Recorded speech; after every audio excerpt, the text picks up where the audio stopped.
the right club. Be the right club today. Johnny, that's better than most. How about him? That is better than most. Better than most.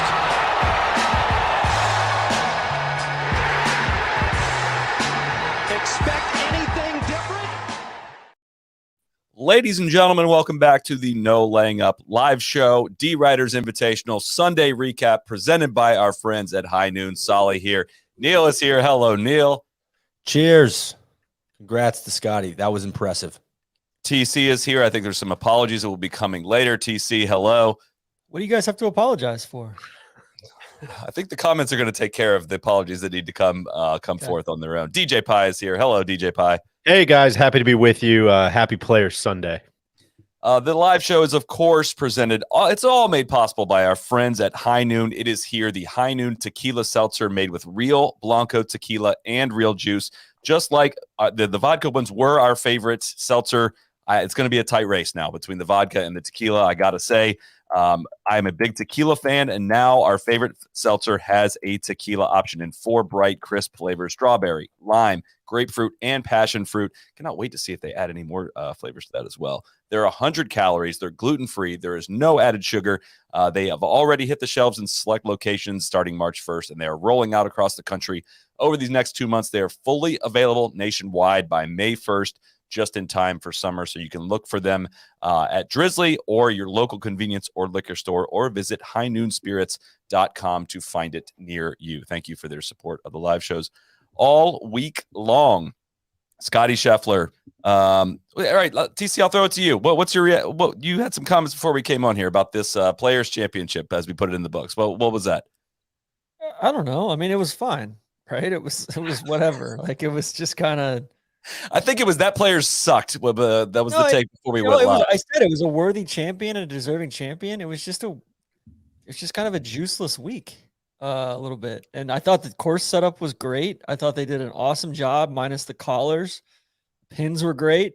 Scotty played exceptional golf. It was a weird leaderboard for some of the week.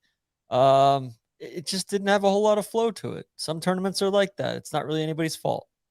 I think sometimes, it was a historic week for Scotty's career, and sometimes historic weeks just aren't that exciting. It's almost one of those that gets better as it ages, right? Thinking back on it, especially if Scotty continues to just completely like kick the goddamn door down every time he tees it up, like weeks like this almost become better after the fact. But I'm with you. It wasn't, maybe took a little snooze on that back nine. Looking at the data golf stuff, I think he was like 99% chance of victory after like the 12th hole. Like, it was just, there's no other way it was going to end. I think, if I may, Solly, I think we were deep on that block Friday night.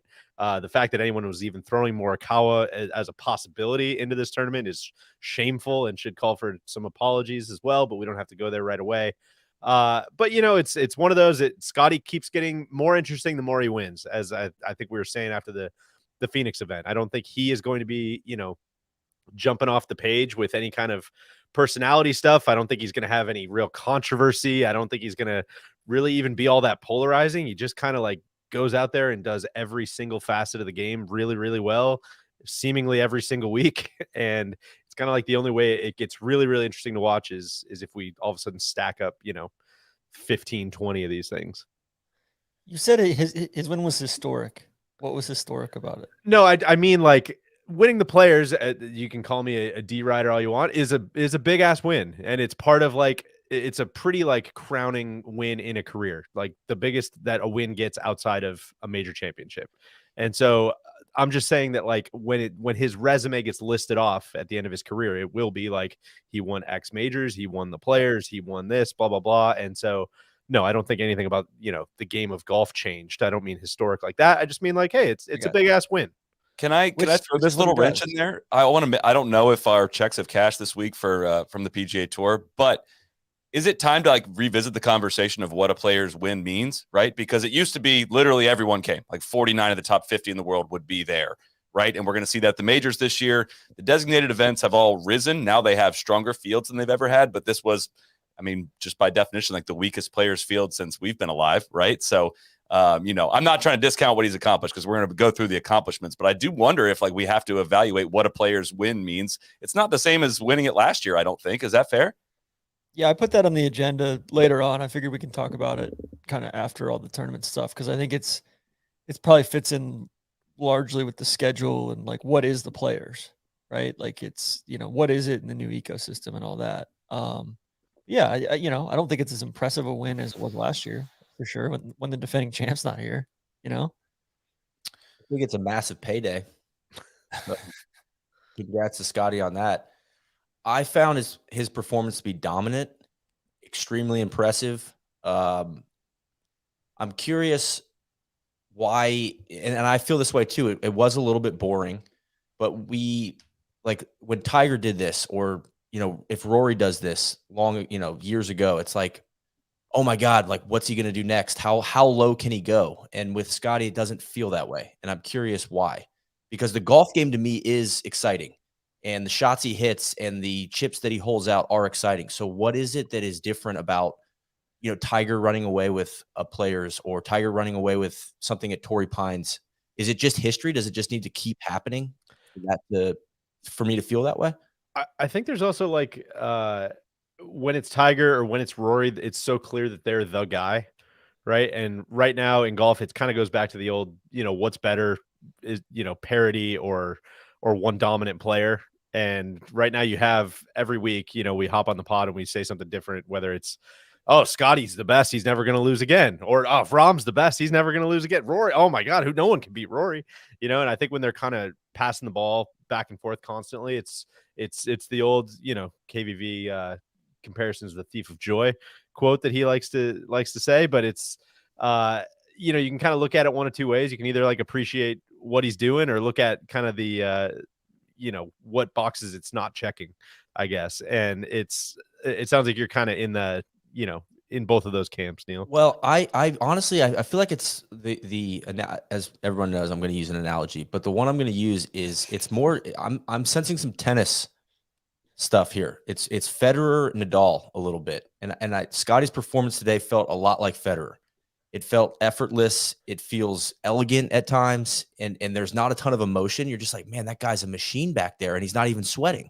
Like, and you're almost rooting for the other guy. And then you're just like, you almost have to appreciate like this guy, it has all the shots. He isn't even phased. And I think early on in Federer's career, people were probably like, man, this guy's really boring. And then as he stayed on top for 10, 15, 20 years, you're like, man, this guy's incredible. So I'm wondering if we're heading that direction with Scotty. Probably too early to say, but that was what I was feeling on 15, 16, 17 today, especially that shot on 17, like unbelievable. Just he got iced. He got iced on 16 green. He's standing there watching these guys. It was a train wreck coming through 17, and he just steps up and hits a very solid golf shot. It's smart golf. It's awesome.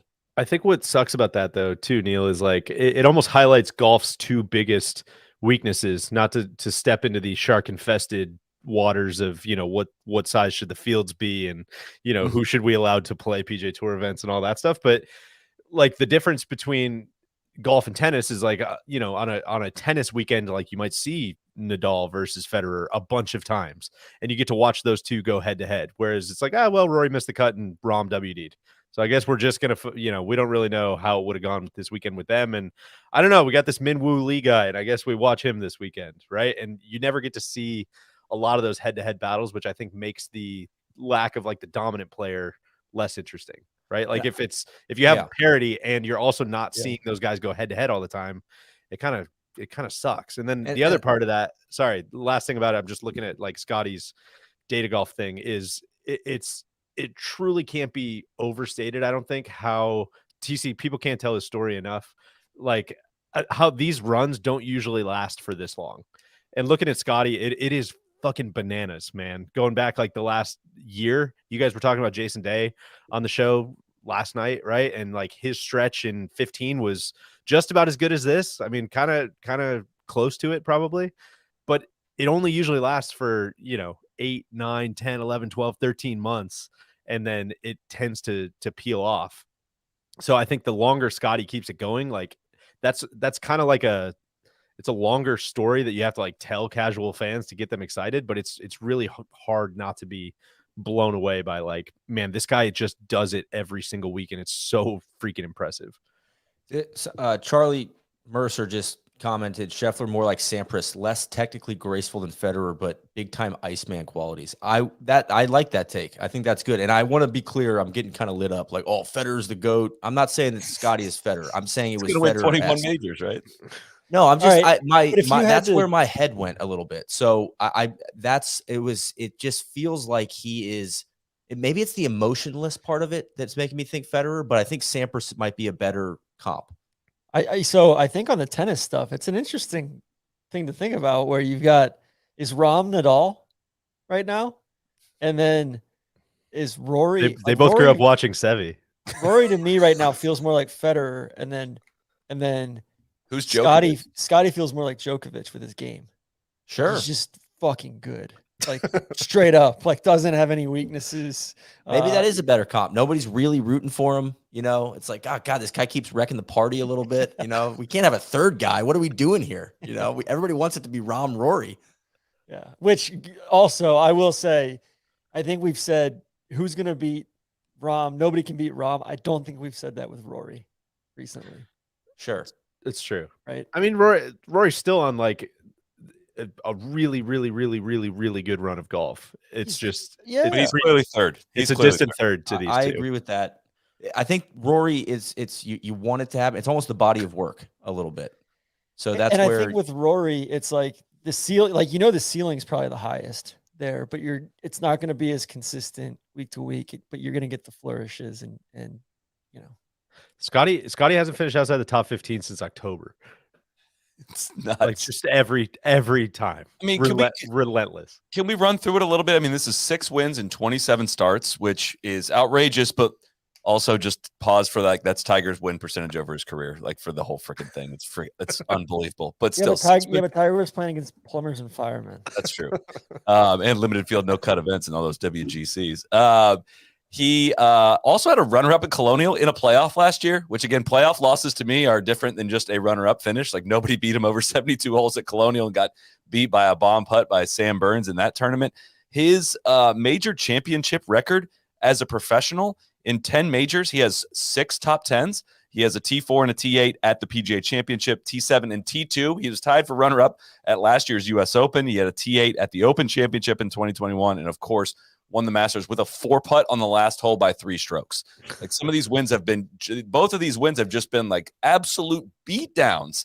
And I am totally caught up in recency bias. Some people are saying I got caught up in recency bias by saying Rahm might win the Grand Slam, but I would disagree with that.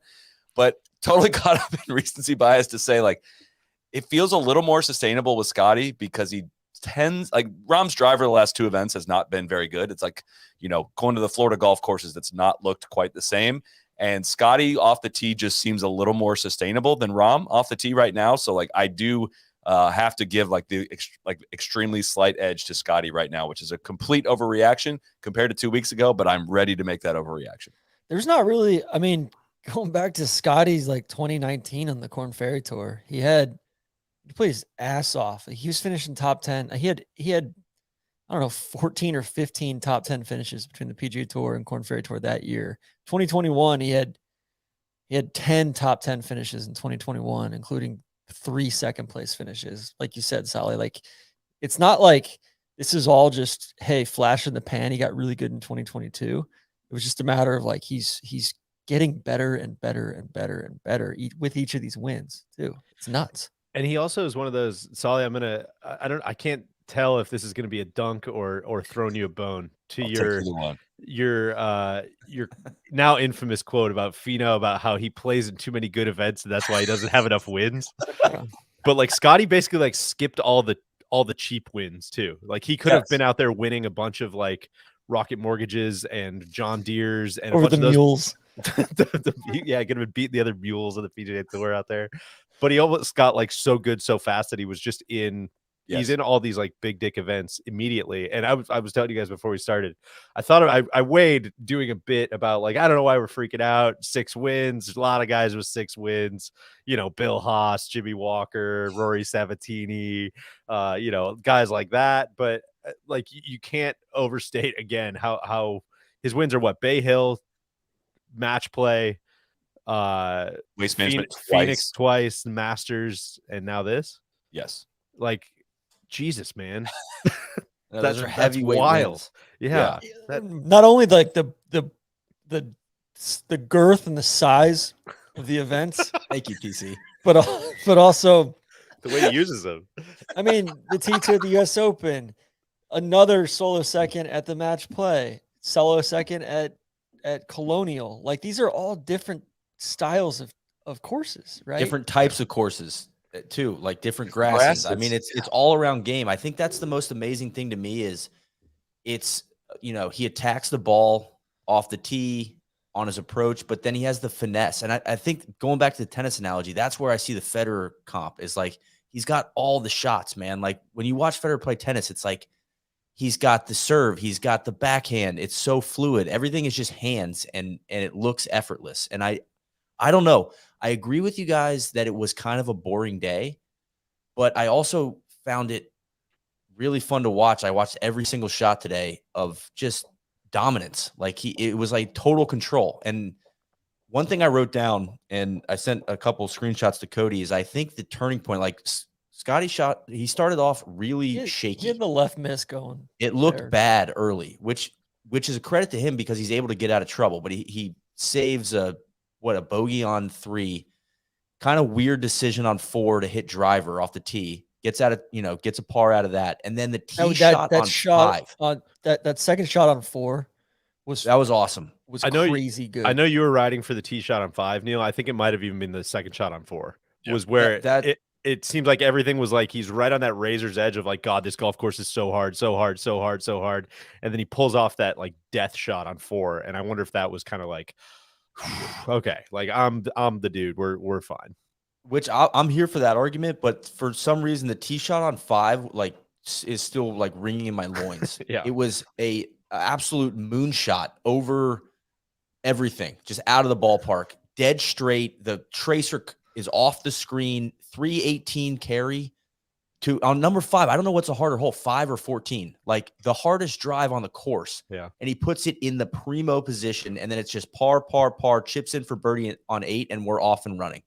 And that tee shot on 5 was like, all right, everything's been recalibrated, guys. I am not going to miss the rest of the day. And I honestly, I can't really think of a shot. No. Maybe the tee shot on 14 where he missed. That was about it. Hit the fairway on 5, hit the fairway on 6, hit the fairway on 7, hit it an inch into the lightest of rough on the on 9, hit the fairway on 10, hit the fairway on 11, hit it green side on 12, and then hit the bad drive on 14, but then stepped up, hit the fairway on 15, hit the fairway on 16, blew it off the map on 18 when he knew like the only thing he couldn't do was hit it in the water. But it was a total stripe show from there. Yeah, even the bad shot on 14 is like, yeah, if you're gonna miss, like you're missing there. Yeah, I almost feel like on 5, 6. the tee shot on 5, it was like he screamed at the crack of the ball, found it. Like, oh my God, you guys are fucked. Like it was truly like, y'all better watch yourselves. It was such a good drive. I'm gonna be thinking about it for a while. Let me driver on 6 back-to-back days is like, it's crazy. That's an alpha move. And again, I mean, they kept talking about like, man, this guy's pretty relentless, huh? Like he's just gonna keep the pedal down. It's like, oh yeah, what is that? I'm leading. Cool. Let me go tie or almost tie the record for most consecutive birdies in the tournament history while I'm leading on a difficult windy day. It's unfair to chip it that well with how good he hits it, right? I mean, his putting is not outstanding, but it really doesn't need to be. It's not a problem by any stretch of the imagination. I think he's almost exactly neutral putting for the week, but the few greens that he does miss, his short game was unreal. He chips in on 8, gets it up and down easily on 9. He makes birdie on 10, and then gets good scrambling again on 11. And then gets up and scrambles, chips it up to dead on 12. It's like, dude, golf tournament over. Like it's all over. And he's so smart. And it contributes to the boring nature of watching Brooks Koepka play majors was like relatively boring at times because when he would get into trouble, he would just hack a 9-iron out of the rough to the center of the green, 20 feet right of the pin. And he would do that more often than everyone else. And it would lead to some boring majors, but he won those things. And Scheffler plays golf in a very similar way. And it looks extremely, extremely repeatable. And the harder the golf courses get, the more he's going to rise. I've never thought about that comp before, but it's funny, even with especially with the full swing episode. But that's a really good comparison. Neil, I think you were going to say something, but you're muted. Sorry, my dog's rooting around down here. I would disagree with you a little bit there, Solly. He makes this screenshot right here look routine. Chipping in with his feet in the bunker, having a NASCAR shot here on turn 1. Like, it's not so much he just gets out of trouble and then makes that look boring. And that to me is almost like it's kind of amazing. That's what frees him up off the tee, is knowing that he can do shit like that. Exactly. Swing so fearlessly with the driver. Like that's my biggest takeaway from watching him for the last few days in person, is like, it's fearless. It's insane how good he hits it off the tee. And then he steps up and has some of the softest, most skilled hands, Ben Carson level hands. It's fearless without being reckless. It's like just total validation and belief. Like, if you're that good, like, yeah, you should be fearless. Like, if you hit the golf ball like that, why the hell wouldn't you hit every shot with the utmost confidence? Like, you watch him in the middle of the fairway, like trying to hit a wedge. You're like, of course this is going to be perfectly on line. Like, why wouldn't it be? And like all that shit's going on with the feet and with the lower body and all that, and he's just delivering. He's just an athlete, man. Yep. And it's, I know he's been out there on tour for 20-25 years, but it's just, you can't get used to it. DC, that's not going to get enough love. It still gets me. That's good stuff. Solly, do you want to apologize? Like, No. TC, let's start with you. Let's start with you. Should we, before we move off Scotty, should we bring in KVV? He was just in the press conference. Let's hear it, see if we missed anything. And then we can get to many, many apologies. KVV is here. Hello, Kevin. What did you learn in today's post-round press conference, or anything from what you saw today out of Scotty Scheffler? I think I learned that it's funny. I thought he was like beating balls last night, and so that was my question. Like, what was going on with your swing that you felt like you were gonna, have to go to the range for a while? Because the Golf Channel had some sort of tweets that made it seem like he was getting deep in his bag, and he was like, "No, man. Like, I hit like 10 balls. Like, that's just what I do. Like, I'm pretty chill, and that's my routine." So, it's Scotty kind of makes things that are interesting almost seem a little bit muted. Like, yeah, man, this is just how I roll. This is what I do. And, there's kind of just a chill energy to him. As he was walking by me in the press conference, he was like, good question, dude. Like, he started teasing me, and I was like, all right, cool. Like, I'll do a little better research next time. I won't rely on others. Man. Cool. So, he doesn't really answer questions. He didn't really answer Damon's questions afterwards. And I know it was caught an extremely emotional moment, but he doesn't. He kind of passes it off a little bit. He does. And you know what? Like, that's okay. Like, I think what we were talking a little bit about, like, if Scotty wins a ton, it doesn't really matter what his personality is. He's just sort of this relentless dude who's good at everything at golf. And I've kind of learned that I like watching him, because I think when we were talking about the mechanic artist stuff, like, he really is like a shaper of the ball when he needs to be. His coach, we were talking to his coach afterwards, and his coach was saying when he was 6 years old, he used to come out and be like, watch me hit it low. Watch me hit it high. Watch me move it right to left. Watch me move it left to right. And his coach, Ray Smith, was like, damn, like, not many kids do that. Like, this kid is going to be good.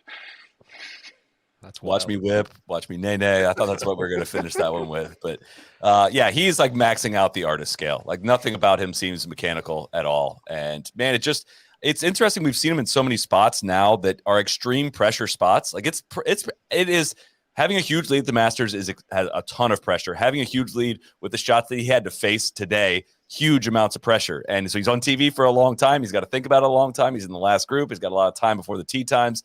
And I think it's just the most fascinating battle to watch, is dudes in huge pressure situations. And he is passing the test every single freaking time.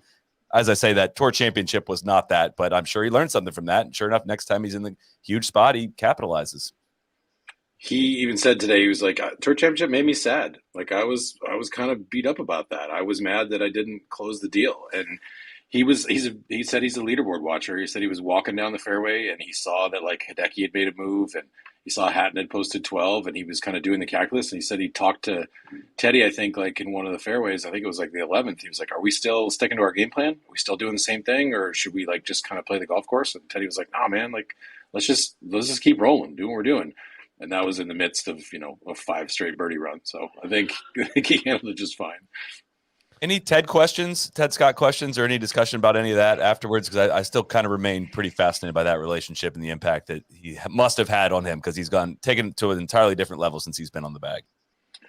Didn't get any Ted questions, just like that there was, a lot of talk between them. He just shared that, they were constantly kind of keeping each other light or whatever. I mean, I think that they're obviously, bonded over the, their shared religion stuff, and they feel really comfortable with each other. And, I think whatever it is about that extra 2% that a caddy might provide, I think it's pretty obvious that Ted provides that for Scotty. And it's just like, yeah, man, like you've got this shot, hit it here. And I don't think there's ever any like, this is how Bubba used to do it. It's just mostly like, man, okay. Like he said, it was one of the ones where I think on 8, where he said, where he chipped in, where he talked about how they had a long discussion before the shot of like, all right, if we're pin high here and we miss left or right, we're screwed. Like, so we got to either miss short or miss long. And so he ended up missing short. And that's where he felt like, all right, that's a good miss. And that made it a chip in easier. He's like, if I'd have been pin high there, I'd have made a bogey. And so that was like a sort of attributed to Ted and him working out their strategy in mid round. KVV, any questions about his grandma, who was getting Sister Jean levels of run out there today? She definitely gave a big shout out to his grandma, not only in his press conference outside in front of the sort of membership, said that she had walked all 72 holes, mentioned that the grandma was cooking up some dessert that he was going to go home and eat. So that was when we asked him how he was going to celebrate, he was like, "Oh man, daylight savings got me all messed up. Like I don't know if I'm going to be doing anything other than just eating some dessert from grandma's making." So his grandma apparently lives locally here. So really, okay, big sweet tooth guy. Loves sweets, which is yes. A lot of talk about sweets this week. Like Tom Hoagie was complaining about the lack of eclairs in the media, in the player dining. No protection for these guys. No protection for these players. This is just embarrassing. I learned there's a new rule, or like a guideline or something around the player dining. It's like once you enter the player dining, it's got to be like healthy. So they have to put all the unhealthy stuff outside of that room. Like you got to go outside the room to go find it. That's what I've heard. Wow. Really? Seems like VJ should file a lawsuit about that. Yeah. You should have told Scotty about TC's Dairy Queen streak. See if he could have beat it while he was in Jacksonville. He could have gone and celebrated at that same Dairy Queen. Exactly. What was it? TC, TC 7 days in a row. Time. Thank you it for was holding 9 days in a row. Scotty's grandma accountable. Nothing gets by you, man. Hey, that's good stuff. Kev, I know you've been to the Players before, but not kind of like an every year trip. What, being down there for the whole week, what was your biggest takeaway of, whether it's the tournament itself, whether it's, a golf hole specific, what kind of sticks out to you this week? I think it's a fun course because everybody, it always gives you a little bit of hope that you're going to have like these underdog stories, right? That it's the ultimate democratic course. It's guys couldn't hit driving iron off the tee. They're going to, it's going to take out some of the big hitters who don't know quite how to throttle down, or they're pushing it too hard to throttle down mash it down the fairway. Rory said that. And so I think like what mostly will remember about this week is that midway through, it looked like, oh my God, like this is exactly what we're talking about with the designated events versus the lower events. Like how many of these great stories are you going to squeeze out if some of these guys aren't allowed in? And then like in the end, like ultimately the best player in the world by far, like right now, basically runs away with it. So, the talent, the more rounds that they play, the more talent sort of rises. And that's why, like, I think you saw Max make a run and saw, Hideki make a run. And I if John Rahm had been not, food sick or whatever, he would have been in the mix come down the stretch if he had made the cut, on the number, just like, Max and Spieth did and stuff. It just, the talent ultimately is what's going to rise to the top here, but you can F with people based on the weather, I think, is a big part of it too. The wind is just like it's a factor on almost every shot. And that's, Sal, you played a lot of Florida golf. That's a huge part of everything that you do here is like the wind is always, always, always in your head. And, Scotty was saying afterwards, like, oh man, I was just praying to hit anything with dry land, anything in dry land on the 17. And it's like 17 might, I don't know if it stinks, but it might not be like the best hole, but it still is dramatic because even a guy with Scotty was talking about, I had to build up my lead big enough so that I could screw it up on 17. And because he's like, I knew that was a total impossibility. And there's no I do like that about him, that he's honest in that sense of, he's not like, yeah, man, I knew I was going to hit great shots there. I knew wasn't worth thinking about it. He's like, no, I was definitely thinking about 17, like the whole back nine, which is kind of awesome. That's great. It is great. 17 delivered today in a big way. I thought it was a lot of fun, a lot of train wrecks. Total separation of tier 1 and tier 2. Yeah. Agree with that. All right, Kevin, we're going to let you go. Thank you so much for chiming in. Well, hold on. Solly, I got one more question for KVV. We had a little tennis conversation earlier. If you had to make an analogy with Scotty to a tennis player, past or present, what would your comp be? Neil, I think I'm going to get deep here and say like Boris Becker. I knew you were going to say maybe Boris not Becker for some reason. You knew I was going to say Boris Becker? Wow. No, you didn't, TC. You had no. No, I was like, say that. I swear to God, he's going to say like Yvonne Lendl or Boris Becker here. I don't know why. Maybe he's got tax issues, but you know. I mean, I could also say Sampras. I mean, I know they're little different players, but like someone who's just like excellent at a lot of things has, Sampras was like an incredible server, could just put, the ball in spots when he absolutely needed to, and like sort of rose to the moment constantly. So maybe Sampras I would lean a little bit more towards, but like Becker had that like sort of dry personality. Sampras did too, but where they could be a little bit kind of funny, but not necessarily that wasn't their projection of their personality. I don't think that Scotty will end up in prison for tax evasion like Boris Becker did. He was spending too much money on hookers. Yeah. Like Scotty will do that either. Season for Boris. Yeah, I don't think so. But maybe Sampras is the best comp of all. Like a little bit sort of reserved personality, can get sort of burn really hot, but not like the flashiest dude, but just a consistent like badass. I love it. All right, we'll let you go, Kevin. Thank you so much for all of your contributions this week, and we will see you again soon. This episode is, of course, brought to you by our friends at Titleist, the #1 ball in golf. More than 2/3 of the field at the Players played a Pro V1 or Pro V1X, including the champion, Scotty Scheffler, and 10 of the top 12 finishers. Scotty was in complete control of his Pro V1 golf ball all week at TPC Sawgrass, gained more than 17 strokes on the field tee to green. I'm sorry, that's hilarious to read written out. The most of any Players champ in the ShotLink era. He led the field in greens and regulation and around the green. He was clutch. He hit every shot that he needed to. The chip and birdie on the 8th, the up and down for birdie on the front of the 12th green. That's the shot where they showed the close-up of Scotty's Pro V1 spinning and checking up. Faxon described it as ripping around like a hummingbird around the feeder, which I don't know if that's the Azinger influence on Faxon, but I enjoyed that one. He said, in Scotty's own words, knowing that golf ball is going to react the way I need it to react when it comes off the face and where it goes on the green, especially when you get in a tour setup where the greens are crazy firm, the wind is blowing, you got to have total control over where that golf ball is going to go. I feel like I've gotten that consistency with the Titleist golf ball over the years, and I really trust how it reacts. So I had to Titleist.com to find out which ball fits your game best. It's so good. Yo, I'm here for that control. Faxon hummingbird analogy. That's good stuff. Only bird that can fly backwards. Yeah, Mrs. Schuster had a hummingbird feeder out in the backyard. Fun to watch those birds work. And listen, there's some similarities there. Might be where TC got his sweet tooth from. All that sugar water? Yeah, just tapping Sugar into water. Sugar water. Where's Orion? All right, we've done tennis comps. I want to come up with a golf comp for Scotty. I think I have one in mind, and I don't know how it's going to play out. And he's got to do it for a lot more years. But I want to hear your guys. What golf comps come to mind when you compare Scotty Scheffler's game and potential career arc? You can make any kind of case you want.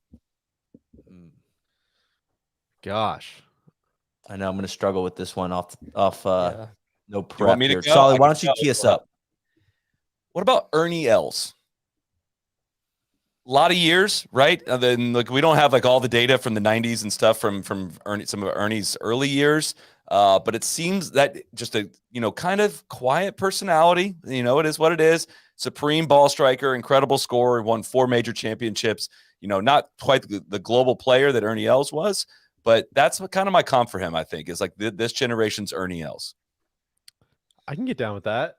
I think That's good. it's hard to separate. This is a very Randy-esque take, but hard to separate the way Ernie makes golf look and the way Scotty makes golf look, which are two very, Digest. very, very different things. For some reason, Faldo was the first name that popped into my head. Of just kind of, he just does it all and beats everybody, man. It's not always thrilling. There's not going to be a lot of signature crazy moments. He's just gonna, when it's all kind of said and done, he's just gonna probably have more wins than everybody else. I feel like Scotty's seems to rattle him off and get super hot, whereas it seemed like Els was always just kind of, simmering below the surface a little bit more. But Scotty also does that. Like he simmers when he's not winning all the events, right? It's not it's not like he's hot and cold. He just stays extremely steady. So I don't know.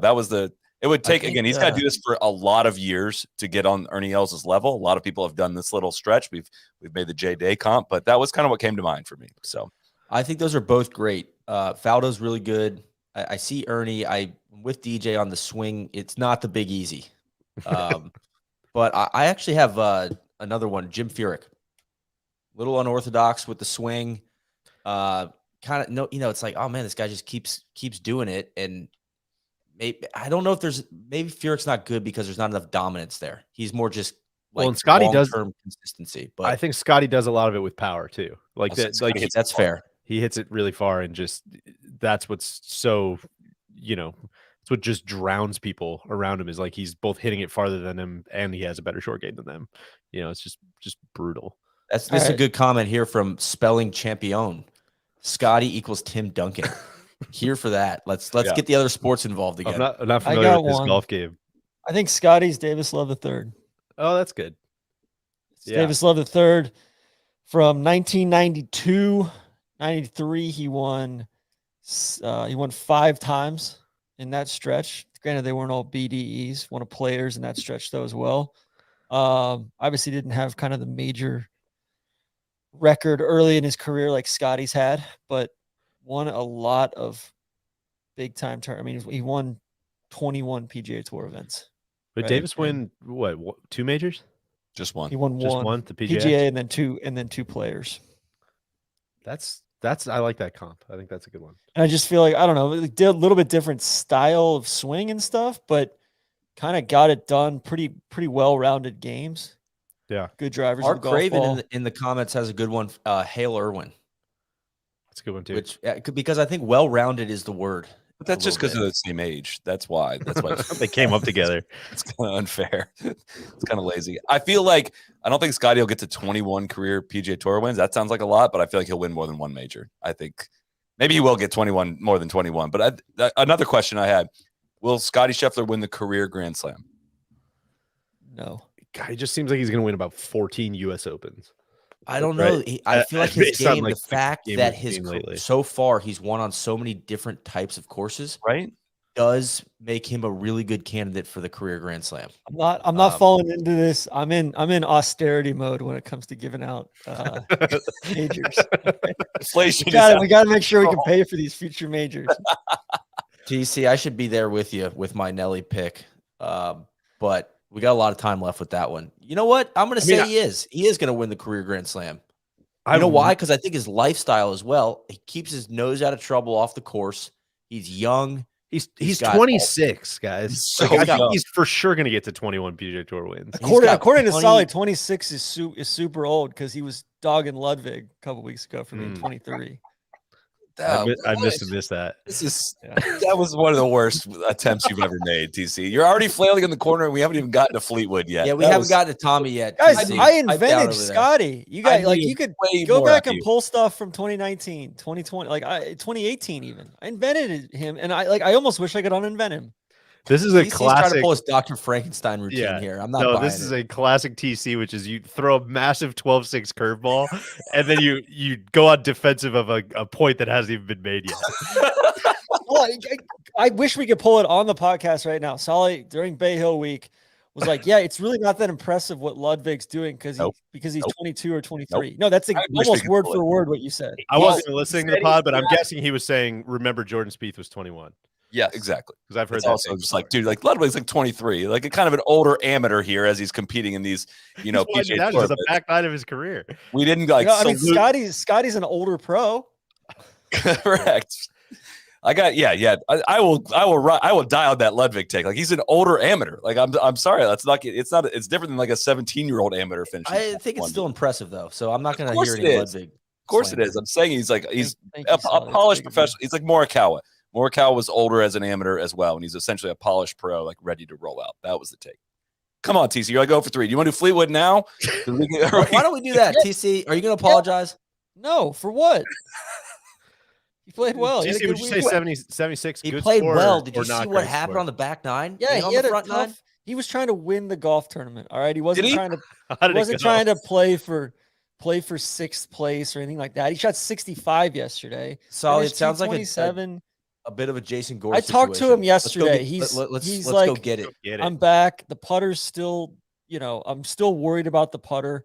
Overall, though, he was 9th in approach to the green this week. Oh, 9th. Mm. All right. 9th. Taste it. How much I don't money do they know. give out for that, TC? TC?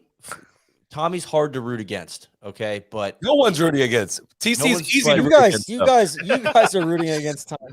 We're rooting No. against you, not Tommy. I just need him to show up. You on have a to know Sunday. it's 100% personal, TC. I just want to assure you of that. Tommy's an underdog, man. You guys gotta get on board for like when this ship sails, and like he's probably gonna win at LACC. If Max doesn't win, or if Cam doesn't win, and you guys are gonna be trying to get on the train. He won the Nedbank Golf Challenge last year, late in the year. Which I did forget about. I did forget about T4 at the CJ Cup in South Carolina. He's he was TC. T4 at the Open at St. Andrews. He's T4 at the Scottish Open. He's proven Without that he ever can play. competing. It pains me to say it. He's having his worst season, TC. That's what we're asking for an explanation to this point. Only based on He's score. having his worst season. It's fucking March 12th. The season, he's had 8 starts so far this year. He's a half shot gain. That is the worst of his career by a ton. He's TC, played. I This have a was his legitimate 4th question event. for you. This was his 4th event stateside. I've got a legitimate question for you. 2020. Now you only want to count stateside. We have Asia, we have Abu Dhabi, we have Dubai. He was T59 in cut, or he's T38, T59 in those. Okay. I have a legitimate question, TC. I want and no bit, nothing here. I want to know: Are you concerned at all that Tommy's going to miss his window? I'm a little bit concerned. He already has missed his window. I am too, he's and that not sucks exactly a because I want him to spring win. chicken. Dude, his putting was so bad the last couple of years, and then he kind of lost his driver. He's still only 32, though. I think Tommy's got another like good 4 years left in him. The reality, he's had some, something happened in his personal life that was very difficult. His mom passed away. Like Yeah. we're again, this is not about Tommy, TC. This is about you apologizing. We all 100%. Finished in the top 5 at two of the 4 majors last year. I tried, guys. I did my best. I did my absolute best to try to pin down an apology. We're not going to get one. Like he's had 2 top 10s at the Players. He's not gonna I know he hasn't won stateside yet, but it's coming. He's gonna do it. Okay, and you guys are gonna apologize to me on the spot when that happens. TC, I will gladly apologize to you on the spot when that happens, because what I want to see, I agree with you. Great, top 10, but they're never competitive top 10s. It's the same thing you criticize Finau for. It's like the guy is just not around. Like he's not a factor on Sunday. He doesn't have he's not one of the best drivers of the golf ball in the whole fucking world. Like Finau is. And this is where I need to pin you down, TC. And based on how you answer this question is gonna tell me a lot about your intentions here. He enters the final round 5 back on, using your own words here, golf course. It's not a driving contest. Absolute second shot haven for the best iron players in the world, of which you've said many times that he is. In the wind where he should absolutely shine, and he goes out and shoots 76. TC, how can you sleep on that? I mean, it's a true Rick Rubin preach, DJ. Maybe I'll take him out to Cyprus or something like he did. Solid. That's a good answer. That's a really good answer. Hey man, do we need to talk about why you're doing this? TC's going to take him to Splash World. I also want to add in Fleetwood was one of the best drivers in the world. Pre, but not in the same way that Finau was. I think he's better, longer, and more accurate than Finau off the tee. No fucking way. Is he longer than Finau off the tee? Tony Finau doesn't hit it as far as people think he does off the tee. They're about now Fleetwood is longer. Finau was longer back in like 2018, 2019, but now like Tony's like 7 yards above average, and Tommy's decreased it a little bit. And at Tommy's peak, he was 12 and 11 and 9.5 yards above average. And that has come back down to earth. That's what's concerning, man. He was this dude that you want him to be, and he's not being that guy. He just hasn't been it lately. All right, we don't need to be talking about Tommy this long. We got the live from guys. No, he's deflected. He's in the court. TC's in the corner. He's punching. We got the wildly. live from guys are in the cubicle again. This is TC's Monahan on CNBC moment right here. Some inclement Hell weather. yeah. The red lights flashing behind him. The market's The crashing. world's shutting down. TC goes, nah, man. Nothing doing here. TC and I are moving on. on. I'm gonna go to my tool section. Then. We're TC's not gonna go hang out in this. his workshop. We're about legacy, not leverage. DC needs to go work on his takes back there in the shop. Guys, all they the comments are timed this flowing in. thing People are right. saying TC should take him to the tree farm. TC should take him out to Jack's Beach. TC, you should go have a day with him for sure. I will take him to the tree farm. I'll take Finno too. I went up to the tree farm this week. It was excellent. It's also fucking pouring right now. They got this tournament in right in time. Hence why the live from the players guys, not the live from the Kill House guys, are back in a little like back office with the blinds and the plants and everything. TC's deflecting. We're talking about weather now. Solly, where do you want to take us next? Oh, no, Neil. You want to talk about weather? My app was spot on today. God, spot on. Tyrrell Hatton played one of the most profitable 9 holes of golf maybe ever. He was at 5 under par when he turned after bogeying the 9th hole. He birdied 10, birdied 12, birdied 14, 15, 16, 17, and 18.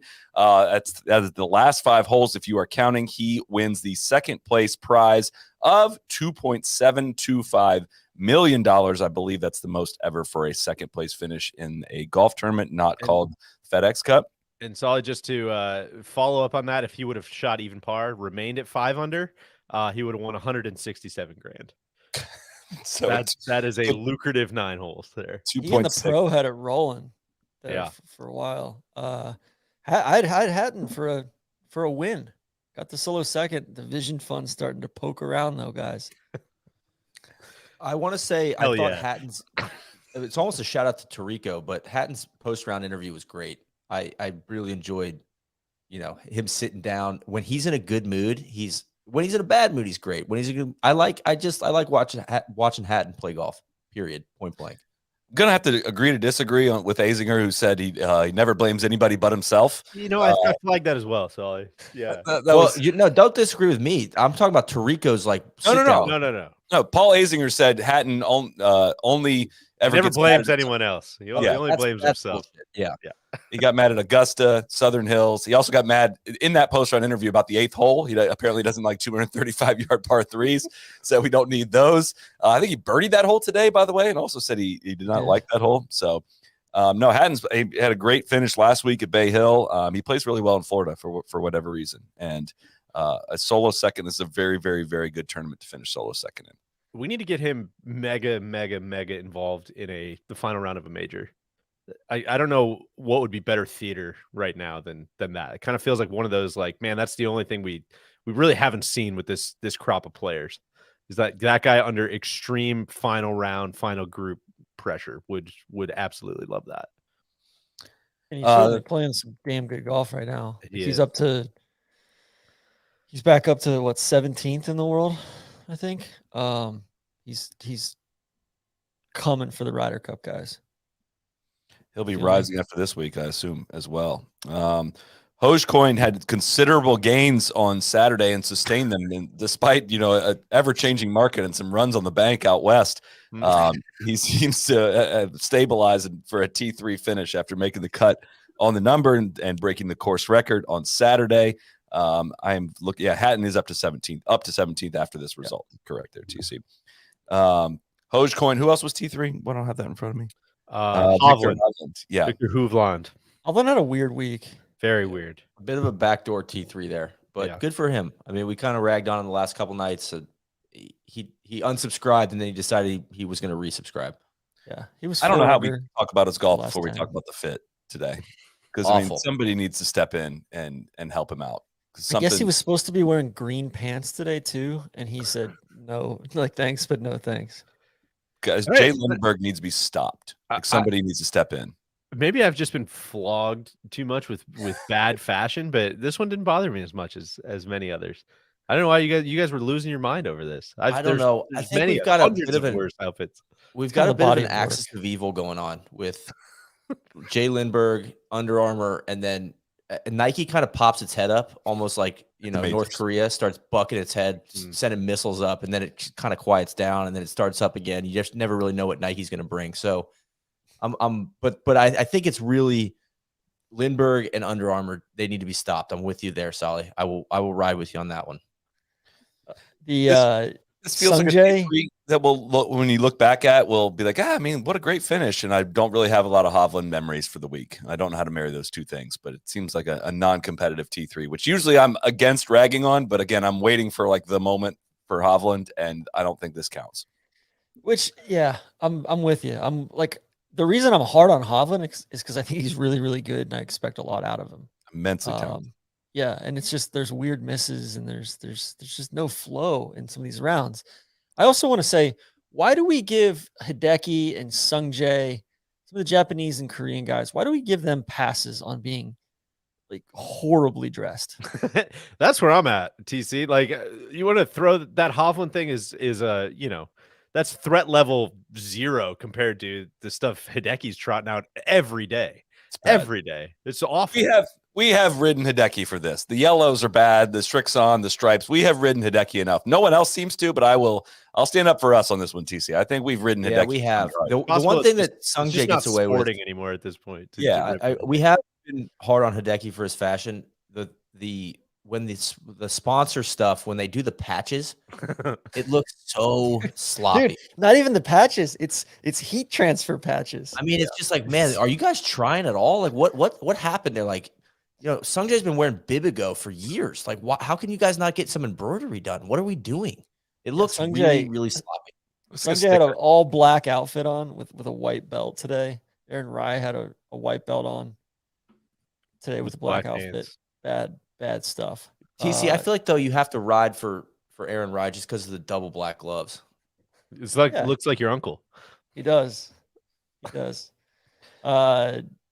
You know what? I want to give a shout out to Hideki's putting. Yep. I was going there next, TC. He had a great putting week and is He looked actually having a relatively good putting year. He looked like damn Ben Crenshaw out there today on the greens. Just walking him in from everywhere. I don't know if there's been any change of any kind, but I think we took him to task a few weeks ago. Maybe he's a listener to the show. But coming off 2 missed cuts, I wasn't necessarily expecting this. But he's had a couple of really bad weeks. But for the most part, he's been above ground on putting in most tournaments he's played so far this year. Which, pulling this number out of my ass, it feels like he does it about 30% of the time. He's like above field average on putting and wastes incredible ball striking weeks. But it is seeming to regulate a little bit, or get around a normal and acceptable level that he's not wasting talent on. So I still can't believe Hoagie finished T3 after a first round 78. That's Yeah, wild. please pronounce it correctly. It's Hoj. Hoagie was like Hogan out there, knocking down sticks. What hole did he hit the stick on? 14 was it? I think he hit Yeah. one on the way down, hit the flag. Speaking of hitting sticks, Max Homa flipping over after birding the 11th hole, or I'm sorry, eagling the 11th hole and birding the 10th hole, flips over to 12 and hits the stick on the fly with driver. I'm really glad that rough is there left of the green to hold that ball from preventing it from going in the water, because that would have been a crime if that ball would have gone in the water. I've always been a big fan of that little strip of rough left of that pin. I don't know if we want to fight about it now. I'm actually okay with the strip on 12. Thank Why? you, Deej. Because I Gaza think strip. if you take it away, I think it limits the number of people who are going to actually go for the green. Because And it's a terrible hole. Sure, and that's fine, but I think like if it's like anything left half of the green is going in the water, like nobody's going to try to go for the green. And there's still balls that go in the water on 12. So maybe Yes. you could thin it out a little bit if you want. I would be down for that. Maybe it's a little too thick, but like, on principle, I'm okay with it. I don't think anyone's hitting that shot thinking like, if I go left of this pin, like that's okay. Like it still is. Like, it could hit the slope and go in it. Like, I just don't. It still saves balls that don't deserve to be saved. I would say there has to be a happy medium, because if they don't have that strip of rough there, a chip or something from the right side of the green, or if somebody lays up, like you can't have like Max's ball roll into the water there. It's a 320-yard par 4. Like it's the only defense on the hole is that bank going over to the. So the my water. answer to that is, I think the bank is very steep. Can you firm up the bank so that it's just rejecting balls like it's a lacrosse ball, or can you make it even steeper and still have that catch? But like, I don't know. Are guys going to putt off? Because if you don't have it there, guys could putt off the green and it'd go in the water. You know, or they're chipping from that thick rough. Putt it off the green into the water. Well, if they bail right, I don't know. I just think it would be too penal if they didn't have the strip there. So I agree with you that some balls get saved that shouldn't, but I see why they have it there is what I'm getting at. And actually, Robert Nelson is digging up a favorite take of mine that I think I've said every year at the Players, and this is 100% serious, not a bit. They need to notch the collars around there. It should be alternating, like shaved like green, and then thick rough that's going to stop it. And I think that would truly be such a thrill when you get the ball running on the ground. You don't know if it's going to hit one of the notches of rough or one of the clean spots to roll right into the water. I think that would be. I thought the setup was great overall. On 12, I'm not done with this yet. I'm sorry, because they shaved the bank left of 17 and at TPC Scottsdale, and everyone goes for that hole. Right, like that's part of the balance of the risk reward is like if I go too far left here, how the TPC Sawgrass. My problem is does this so well. They have so much good exchange of risk reward of, hey, if you want to take this on 16, here is what your benefit is going to be. You are going to risk going in the water, but if you bail left, like that is a trade-off that is going to be a payment you're going to have to make. 11, that same shot, same way. Whereas 12 is, they've literally said, like, we've changed the hole based on feedback from the players. It's kind of like the face of the trophy of the Players Championship. They're just like merging everyone's opinions on what a drivable par 4 should be. And they've turned into a hole with not a ton of risk into it. Just like, hey, hit the driver at the hole and we'll go find it and go figure it out from there. It's not a good exchange of value around that hole. And I don't necessarily enjoy, like, they said Sungjae stepped up to the tee and he immediately took the head cover off the driver. And I was like, dude, no. I want to see you think about this. Like, I want you to go through a process of how much risk do I want to take on here, and that's the one hole out there that just does not fit that for me. So would you trade it? It's a black eye on the course. Would you have some? If you do that, if you shave it, then do you give them a bailout on the right? Because right now there's those mounds and that awful rough over there, and I'm just thinking about guys that, I guess you have to have a little bit of a give somewhere, because I just look at those chips as running right over the green, and now it's a. But that's what happens on short floor. like 17 at Phoenix. Like it has more room to the right though. No, they've got a bailout on 17 in Phoenix. You can always lay it up if you want to. That's an option too. I mean, it's not like it's just not a good hole. Like the whole thing is just so contrived and like poorly thought out. And it's the same thing. Like, I have more of a problem with the strip of rough on 13 and on 17. Yeah. I think they should lean into like, no, you got to like land it. You know what? Like, or make the rough half as thick. It was just very thick in those spots this week. Where I thought, especially once which I think they were preparing for a pretty firm, fast tournament. And it was that Thursday, Friday, and then rains on Thursday, and then it rains overnight Friday. And I think once it rained and once it softened things up and slowed it up, I think they should have taken the collar levels down. Only thing I'll say to that, TC, is it didn't feel like there were balls screaming towards the water on 13 and 17 that got saved by the rough. There were balls that ended there, but like, dude, Scotty should have been wet yesterday on Saturday, 100%. He landed it on the bank and it was rolling in and got stopped. On which hole? Like, 13? On 13. I don't remember that one. Well, you guys are making a good argument on 12. I think as a par 4, bringing the layup into play more, seeing how guys play it. Like right now, you're right on. So like it is a no decision. We're sending it here, and you either hit the shot or you don't. You could convince me that they should shave that down. But Deej, I'm actually more with you. Like, let's do the alternating thing. I think it'd be sick. Very sick. Yeah, That's- be happy to consult on that with It's the it's a true putative rub of the agronomy. green situation. That would be that'd be a trademark thing. Like, oh, they don't do this anywhere else. This is a You know Sawgrass what? thing. No, I think the I want to turn mules this are into a because of that positive. TC. I want to dick ride for a moment. I thought the agronomy team did an awesome job this year. Like it was far better. It was far more dynamic condition than it was the last couple of years.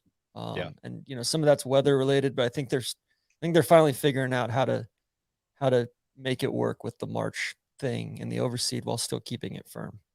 So I tend to agree. I think they had a great winter leading up to it that probably helped. You know, they had no curveballs thrown to them, and they could kind of play God as much as they wanted to with it. And I feel like there was overall good, solid test. You know, tough at times, really easy at times on Saturday, relatively easy and gettable today. It wasn't, you know, but not handed to you. It just felt like a good balance. And I mean, almost everyone did ups and downs at some point other than Scotty, right? And I think that is a good testament to that golf course. There was almost no, other than Scotty running away, there was no inevitability with anyone, right? There was no like, he's going to go here on this hole and he's going to do that.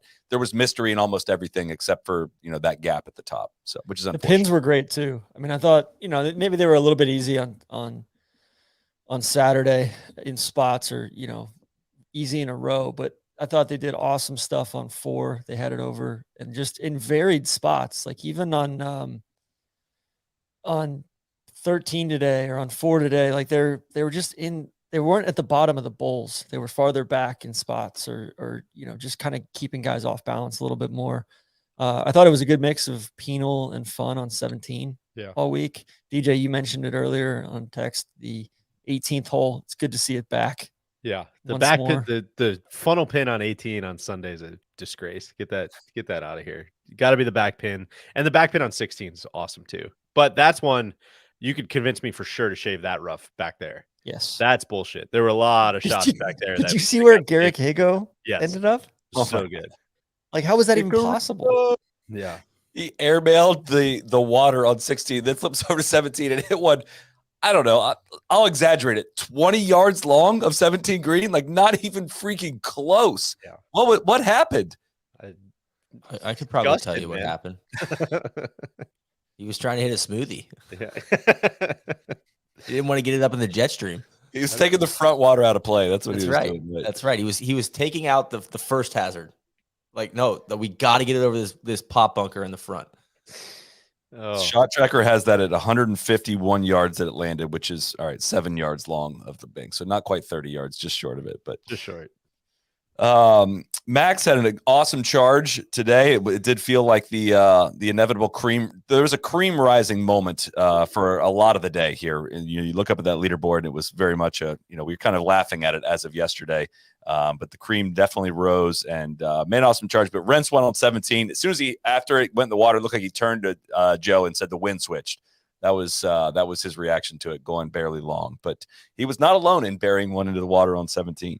He wasn't. He needed to make that putt on 16. He kind of just let that approach leak a little bit left, hit a fucking awesome drive down 16. I kind of low key, like, as Scotty was wobbling just a little bit on that front nine before he made that big long, stretch of birdies, I was like, God, Max might actually do this. It wouldn't be the wildest thing in the world. And yeah, he obviously needed to make 3 or 4 on 16, and then 17 was just an extra kind of kick in the nuts and lighting some cash on fire. But And the crazy part is like let's say Scotty's got it locked up. These guys playing for second place are still playing for over $2 million. yeah, It's just like more than a lot of weeks, So it's almost like a tournament within a tournament. You're like, all right, we've already decided the first prize, but we have the second prize that's outrageously big.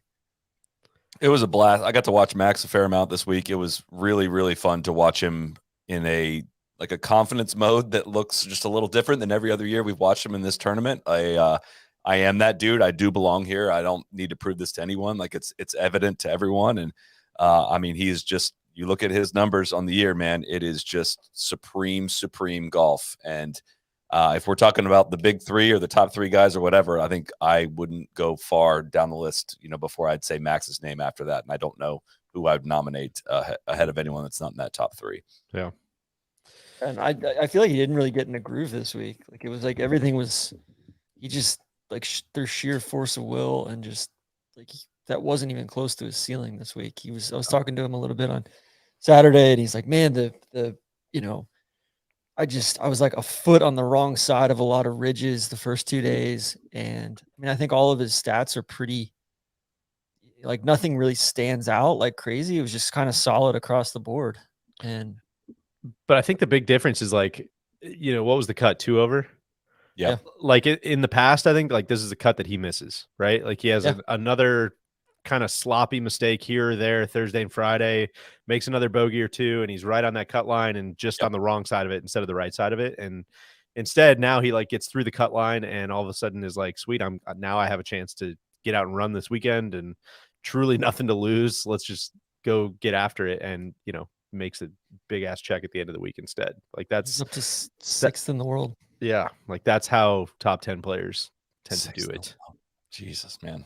Yeah. He went from 12 to 8 at Genesis, 8 to 7 last week, 7 to 6 this week. Justin Rose, T6, Sungjae T6, Cam Davis, T6. Minwoo did not bring it today. It did not happen. Neil does not have to do the Minwoo Lee mustache, unfortunately.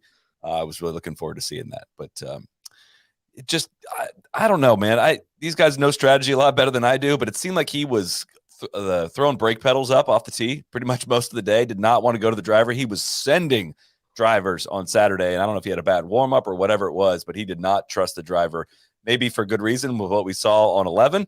But yeah, it was a kind of a weird strategy day for Minwoo Lee, it felt like.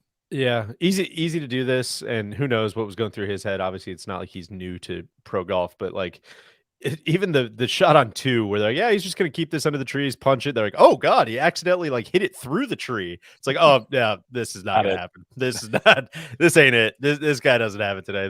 That's not right. Then just kind of the weak one on 3, short right, the bad drive on 4 that he's laying up out of the rough on 4. It's like, yeah, this is gonna get ugly. And then he puts one in the water. Well, I got two moments that stuck out to me, and I wanted to shout out the broadcast for this. One was on 4.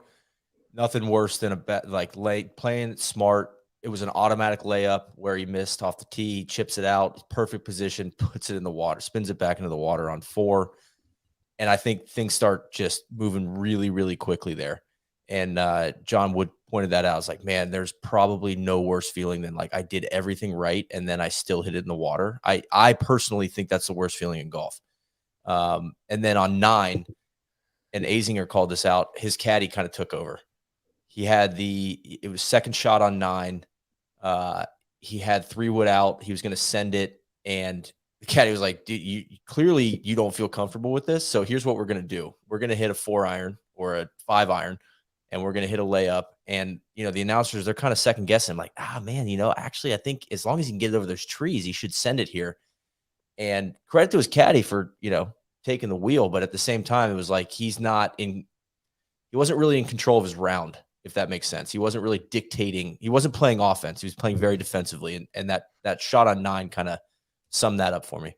Yeah. 9 He did have 308 to the hole from 9 fairway. So it might have been a good move from the caddy. The hole, I guess their point was it was like 270 or 280 to the front. Like that's a very long green. So they were saying you get it up there and you have tons of green to have an easy chip, basically what Scheffler had. And Scheffler hit iron there. And so I guess their point was like, man, you might want to get it as close as possible because this layup, the third shot's not going to be that easy. And he, kind of hit it like 30 feet. Like it wasn't, I don't know. At that point in the round, it's like, are you probably got to pick a spot to start doing some big things. I thought John Wood and Smiley were both awesome all weekend. It's wild how quickly I mean, I guess it's been like this for a bit, but I was thinking about that this morning when the leaders first teed off, like, oh yeah, John Wood's like the guy now. Like he's the go-to, like, premier group. Like he's going to be with the final group. And I feel like he fits in great. I'm thankful to have him out there. He does a great job. Yeah. Feels like Smiley is working his ass off. I feel like I've heard him with like 6 different groups today. It was like, how is he with that group now? Were you just over with that group? It feels like they're sending him pretty much everywhere. But another shout out to David Lingmerth, T6 finish. He had an even par round today. He had a gritty 1 under par on the back 9 to make a nice sizable paycheck to Again, a guy that grinded his way through the Corn Ferry Tour finals last year, won the Columbus event, now back on the PGA Tour, and getting an enormous amount of points and enormous amount of cash. We've talked about that a lot this week, but a shout out to a good final round and an awesome week, and very excited about that in Solomon. 52nd in the FedEx Cup standings right now. Needs some more good finishes to get into those elevated events next year. You know, That's going to be to follow this year, right? Truly. I think it truly is. Yeah. Who's a mule and who's a big dick player? Do you want to talk about the mule comments? Have you guys talked about these? We talked about it. We did, but the Sunday people episode, who aren't listening all week. Yeah. TC, you Ryan guys Armour said very unfortunate comments with Dave Shedlowski, Golf Digest. Armour kind of goes in on, hey, we're good enough to. Do you want me to read them? Just go ahead and read them. Guys who keep their cards, they're good players, but they're not going to have a chance to play the playoffs. We can talk about that. They're not getting into any of the designated events, but they want those players to be mules for you at all the pro-ams, all the charity visits, all the hospital visits and sponsor events. And we're good enough to do that, but not good enough to play in designated events like we did this year. ? And then there's like 3 more paragraphs of shitty stuff as well. I know we're not I know these guys aren't as good as these other guys, but they're pretty good players though. They're pretty good players. Really there was coffee in the break room before and they took it away. And now I have to buy my coffee. I got on him a little that's bit. not fair. I got on him a little bit for including hospital visits in that. I thought that was kind of a shitty inclusion. I know he probably didn't mean it that way. People have nothing but good things to say about Ryan Armour, but yeah, it's like, all right, are you not doing that stuff out of the goodness of your heart? But yeah, man, it's that's kind of the fucking point here, right? You're you're not as good. The one that really got with me was just man, these guys are, just because they're not good enough, now you're not letting them into the playoffs. It's well, yeah, dude. I don't understand the whole point of the playoffs. The issue, not to project on anybody, but as Randy always makes the joke, lot of personal responsibility guys out on the PGA Tour until you start turning into a little bit more of a, you start taking some of the socialism away. But that's neither here nor there. He started referencing Dean Beeman and Mr. Beeman. The mission statement of the tour, which is to provide playing opportunities for all the members, all that stuff. Which you guys are Solly, you've been harping on this for a while, but you still have playing opportunities for a $10 million purse. It's not we're not kicking these guys out on the street. What if I told you the purses are staying the same and we're taking all the good players away? Exactly. What if I told you that? Go talk to Chris Kirk about not playing Riv and going to Honda and making a season. On top of this, making his nut. On top of this, also, hey, 25-ish guys that were very capable players left the tour. Not only you're talking about a 75th guy is not going to be able to make it. Just to get to 75, you already bypassing 25 guys that used to be there, right? Even with them leaving, you can't get in. Maybe you're not good enough for the playoffs. Have you thought of that? Yeah, we don't have to harp on it too long. I just wanted to double click on that because Mule's comment, I feel like that really needs to stick around. I might even do a Mule of the week. Might be mule or not. Or is so and so a mule or not? I think is a good bit to keep week to week.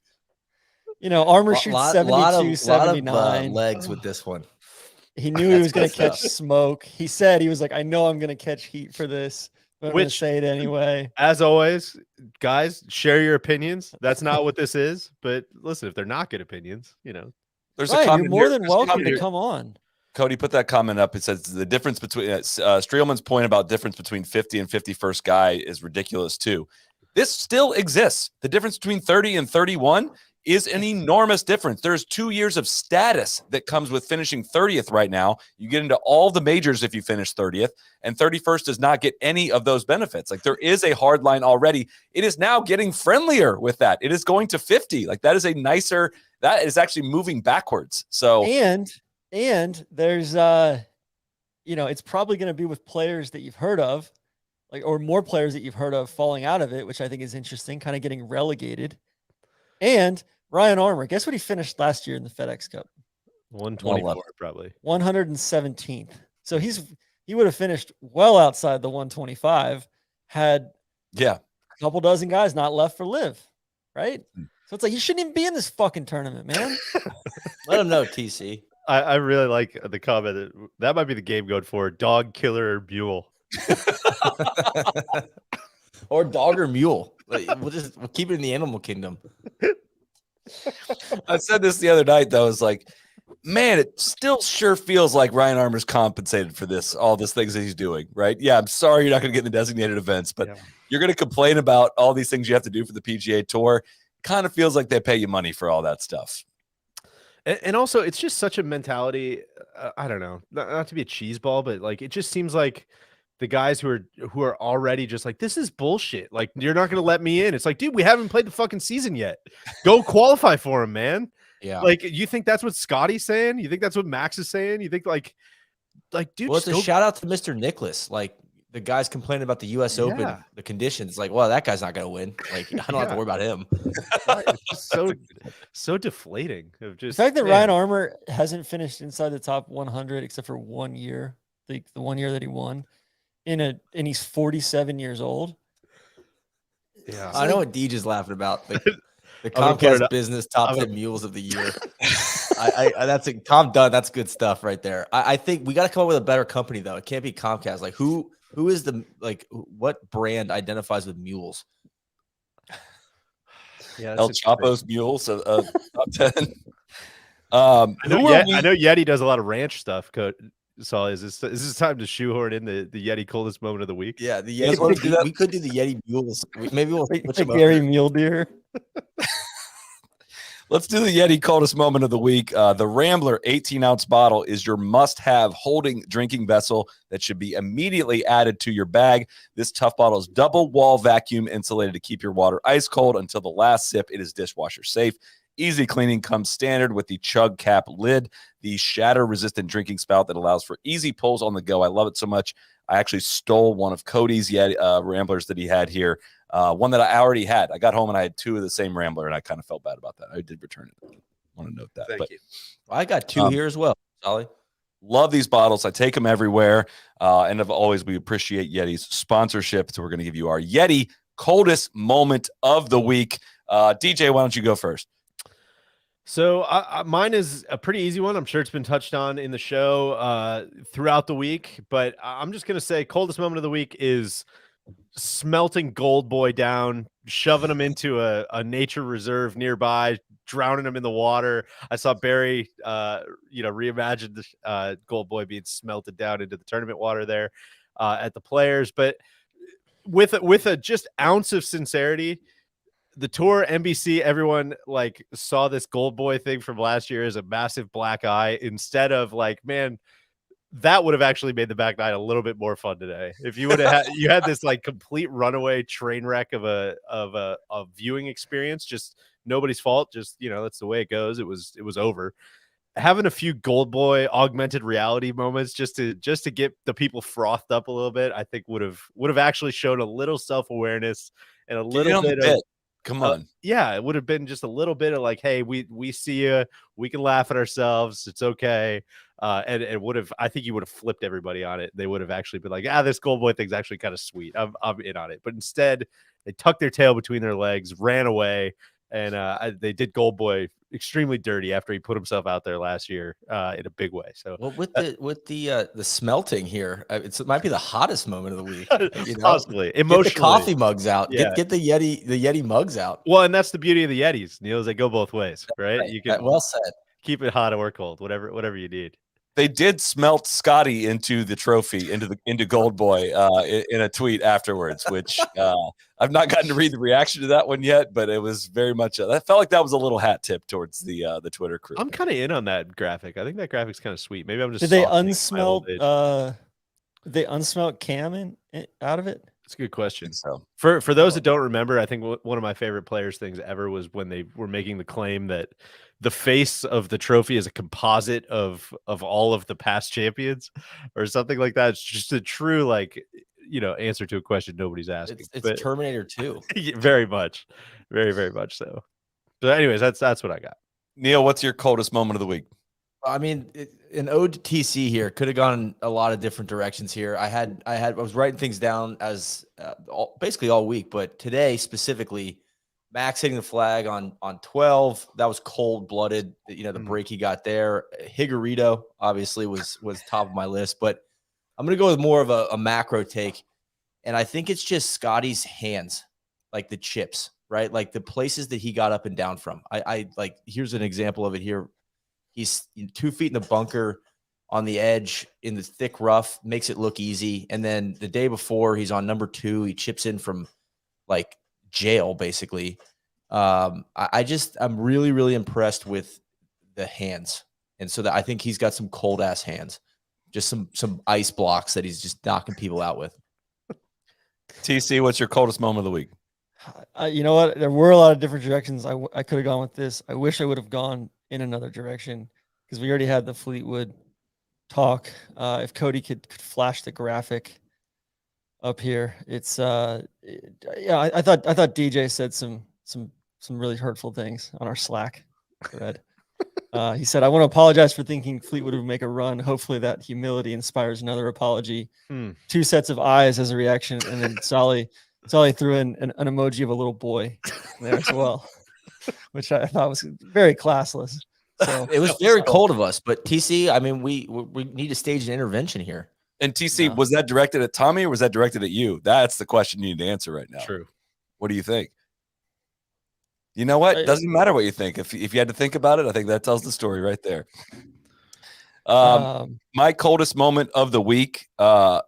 I was trying to do the rough calculations of who lit the most money on fire. It's one of my favorite annual traditions is who lights money on fire when you get to 17 and 18 at TPC Sawgrass.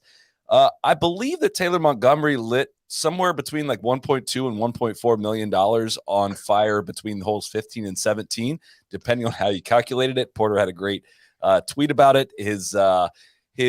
His shot tracker on 17 looks like that scene from Ocean's 12 where the guy's like, avoiding all the lasers in the house and he goes to rob the whatever it is. And he lit a ton of money on fire. And also worth noting, a lot of Ryder Cup points on the line this week. And he is a guy we have our eye on when it comes to the Ryder Cup. And that would have done a lot for him in that regard. So I hated seeing that. Are you an assistant captain now? I'm on the stats team now, actually. So I'm in constant communication with them. So yeah, that's what we're looking at. Just want to keep you apprised of what we have. I want to bring something up related to that, Solly. And I think you guys, we've talked about this on the pod before, but it made me feel a little old with how much the telecast talks about money now. And like 4 or 5 years ago, it was like, don't talk about the money, just talk about the FedEx Cup points. And I felt like today, especially coming down the back 9 with Scotty running away with it, they were like, we got to keep people interested. So all they're talking about is like exactly this, which I'm totally cool with. And I love it. It's just such a change. And it just hit me right between the eyes today on like, oh my God, they're leaning into the money thing so hard. This is, finally it's like, let's not, just say the quiet part out loud. These guys are playing. It's always funny. Yeah. It's always funny to hear him say, and the points are important too. Of course. Yes, exactly. Yeah. And the point, like Hoagie on the last hole, this is a $600,000 putt, man. He can't even spit, man. And the points too, man. And the points too. and then Zinger's talking about the big bags of nickels. Oh Guys, man, that sounds like a bag of nickels, man. A bag of coins. I will say, again, laugh at this if you want, but as the race for designated events gets more and more important, like now all of a sudden, like the points mean something, and the points actually now you can actually like hit me with some of the points. TC, when you threw out the the Lingmerth FedEx Cup standing, now all of a sudden I'm like, oh shit, that means something like for his career. Like he can level up his career by finishing in the top 50. Fuck yeah, that's interesting. They can tell that story though. I think they will. I think they will. I think that's pretty we've easy. struggled with that in the fall series though, or the reach around series where it's like, who's gonna make the tour? Who's gonna like? But I think that's the whole thing is like it's never been this cut and dried because like Tron, you always bag on this too, but like 120, the difference between 125 and 126, they would treat that like 126 was going to be beheaded, and it's like, dude, well, no, they're still going to get 19 starts, and like it's going to be totally fine. There's like, oh my God, he's playing for his job out there, man. And it's like, well, that's not really the case. Whereas now it's like the difference between 50 and 51 is a fucking different schedule. Like you're essentially playing on like a different tour almost. And I think they do a relatively good job with 30 versus 31. They don't necessarily tell the story of what making the Tour Championship means in terms of all of the other benefits more than it is just like, yeah, you're eligible to try to win the FedEx Cup. But I'm just going to run through a few names. I mean, we got a long ways to go in the season. All right. No one's freaking out yet, but some names. I was going to say, are you going to run down the leaderboard here?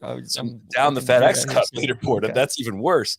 Some names that are outside the top 50 right now that I consider to be noteworthy. Hideki Matsuyama is 60th.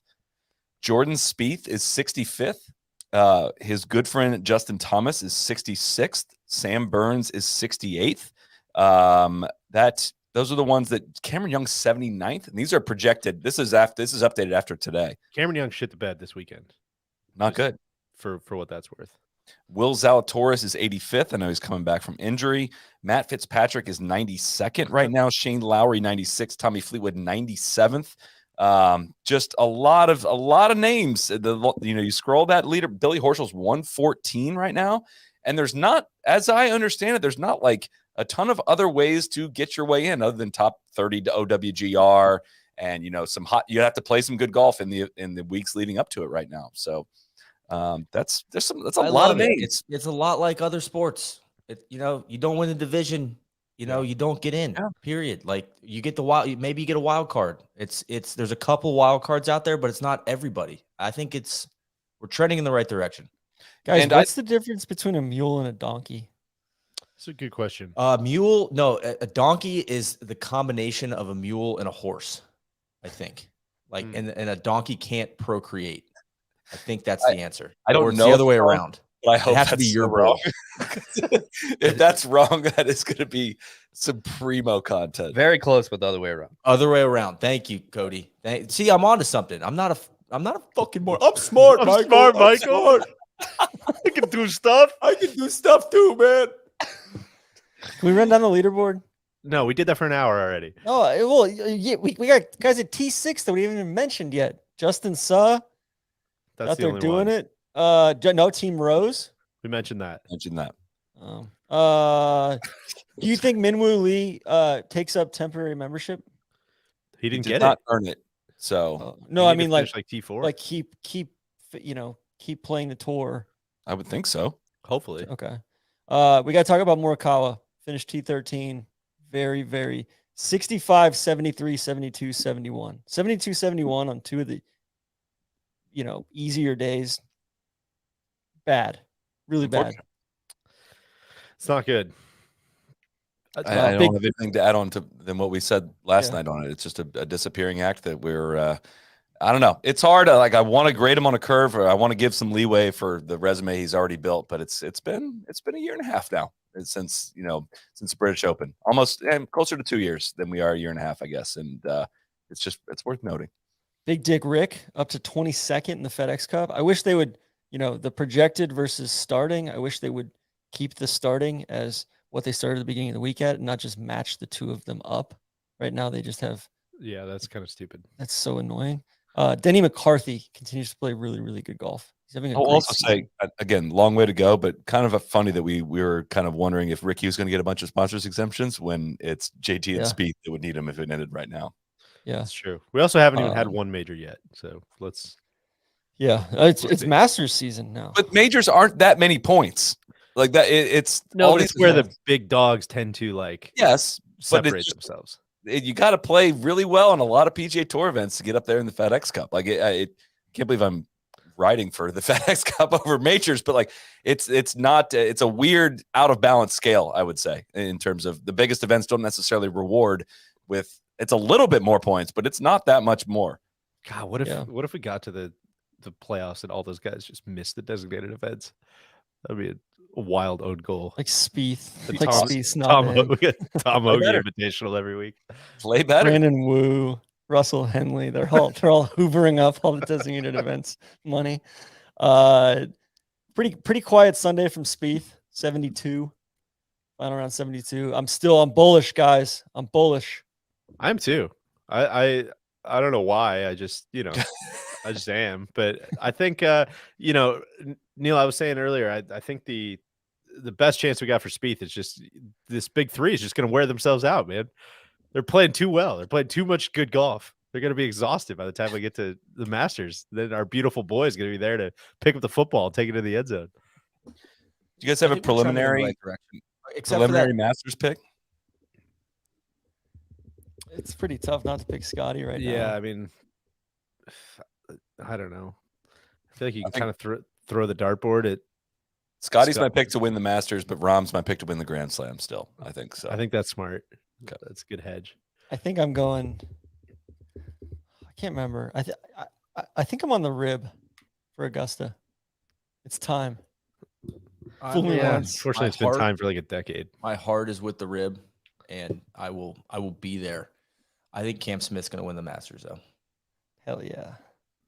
That Sick. would be wild, man. I think he's gonna. I honestly do. I think he's gonna like come in and start flipping over tables at the Rory Block party. Just ruining the party, which will be would watch. Couple other Finau T19 up to 8th in the FedEx Cup. Brandon Wu, good week for him. DJ, you made me laugh really hard earlier when you said that the wind on 17 is affected by the height of Brandon Wu's hat. Well, they were showing all the graphics about how the grandstands were making a tunnel in there, and I didn't know if Wu's hat was gonna really affect the patterns, if they were factoring that or not. And then he hit a great shot, so clearly he had it dialed. Aaron Rye faded a little bit. T19, 75 on the weekend or on Sunday. Eric Cole. He lit some money on fire on 17, did. unfortunately. Eric Cole, can't say enough good things about his story. Incredible story. Makes the cut on the number 73, and then just plays the weekend in 7 under. So props to him. My guy Foxy, Ryan Fox. Sorry, just to say, like Eric Cole, like for the play better thing, like he would have played his way into, if this was like a designated event, would have played his way into it. He made 167K for a T27 finish this week. Like it's kind of a ball don't lie situation is what we're going to see play out. Yeah, Shane Lowry, 77 in first round, made the cut, and 69, 68, 70. Ben Griffin really faded Sunday. Bummed to see that. He finished T35. He was a big part of the tournament, though. Oh, but he hold out on 17, which was cool. You took a bath on that one, TC. I believe you said you were buying Ben Griffin on Friday. It did? Yeah, unfortunately. That's tough. Can we talk about Jerry, the Keith Mitchell clip that got taken down? He finished T35. There was the clip that went viral of him trying to squeeze in some golf before the horn blew the other night, and it was up for quite some time. KBV wrote about the clip and how beautiful it was, and PGA Tour DMCA'd it. So. Just truly perfect sound design, perfect blocking from the director there. Just one of the like, I don't think I realized when Kevin was like, "Yeah, I'm going to write about this clip." I was like, "All right," like I don't know why. And then I watched it another couple times, and I just couldn't stop watching it. It's so accidentally funny, and everything about it is just so great. Just a horrible, like the perfect chain of events. Horrible shot by Keith, blocked way into the shit. Massive club slam with like right next to a microphone, like just took like 6 inches deep into the tee box. And then John Lamani comes sprinting, like backpedaling. I believe KBB said he looked like Ed Reed, just backpedaling through the frame to try to get a good line at the ball, and just the back and forth between them, like, did it cross? Did it cross? It did not.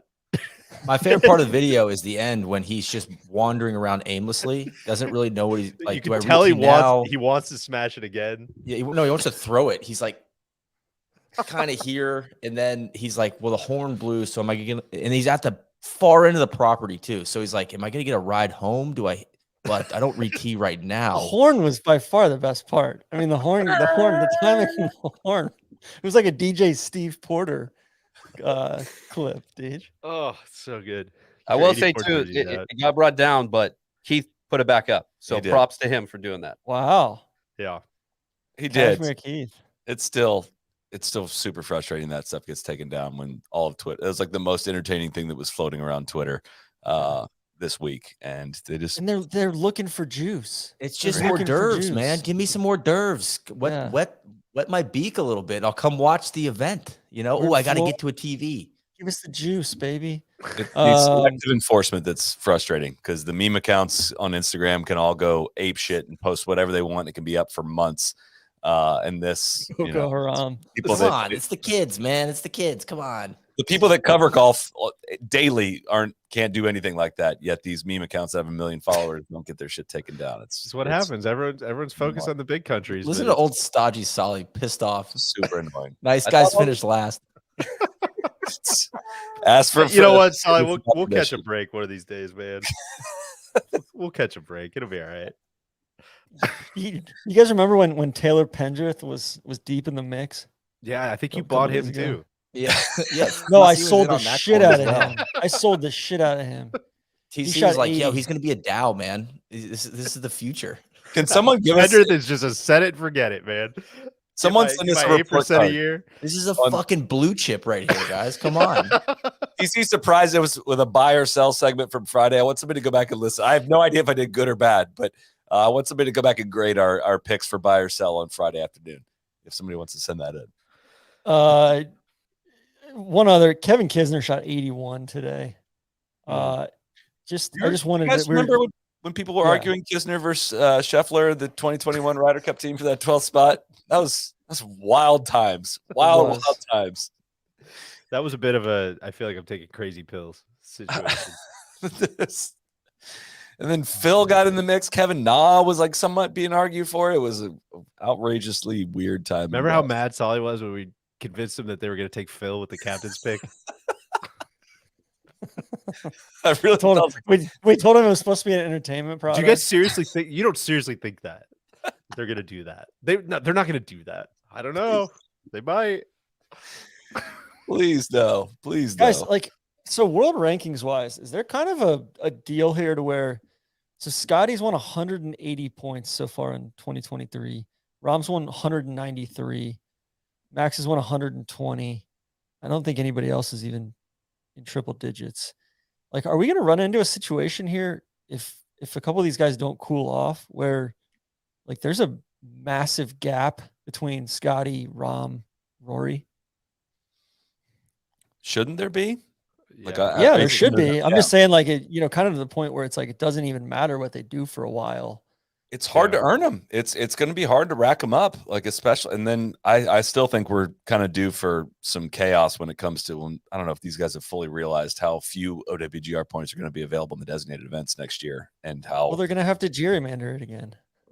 I would not be for that as much as I'm pro this new system. Like they just changed this OWGR. I would be pro changing how they distribute the points, which we've talked about a lot of how that's too flat in the limited field events and they should distribute it more heavily towards the top. But it's not ignoring live. There's a lot of OWGR talk to still be had and as a part of this new system. This is like the somewhat frustrating part about this conversation though, is like, this goes for live as well, is like the only reason the OWGR matters, other than it's fun to say Max is number 6 and who's number 1 and like that stuff is fun. The only reason it matters is because of the majors. Yeah. And so the majors, if it gets to a point where it's like, Brandon Wu is rocketing up the world rankings because he's playing well in the John Deere, and the John Deere is getting more points than the, FedEx or the BMW Championship or, something like that because of the depth of field.